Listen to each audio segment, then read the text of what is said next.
have thought na in the middle of an urban center, Daplin Sadan, dunay nag-aso-aso nga mga presko kaayo nga mga seafood. Tara, magbinugoy ta karong adlaw ug atong tilawan ang lamian ug presko kaayo nga mga seafood sa Park Ibel Tinola.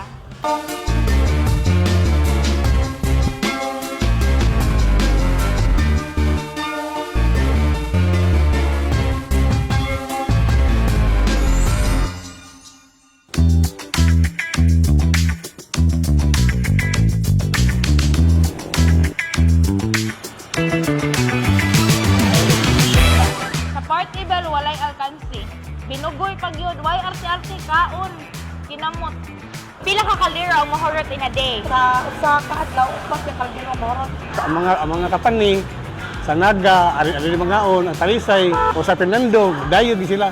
Kay tungkol sa among luto, ang mga sinubang isda. Muna ilang balikan mga tao diri, ang mga tiplada sa among kuan. Tinula malaran.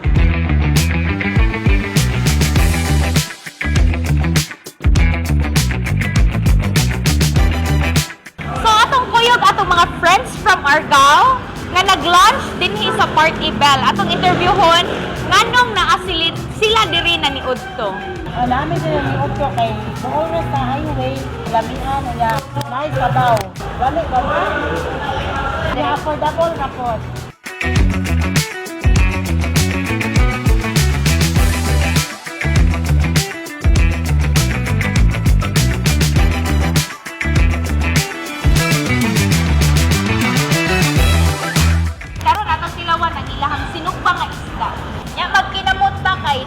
Way inarte-arte. Okay, pares na to sa ilang mais na kanon. Isawsaw na to sa toyo na naisili.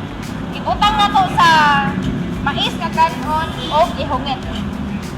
Lamig, no? Siyempre, baka pina na to tinola. Naon na, nagibalik-balikan gini ay ang ilang tinola kay sakto kayo sa tislaw. Muna ilang balik-balikan kay ang isda presko yun. Ang ato mga park diri sa lain nga lugar,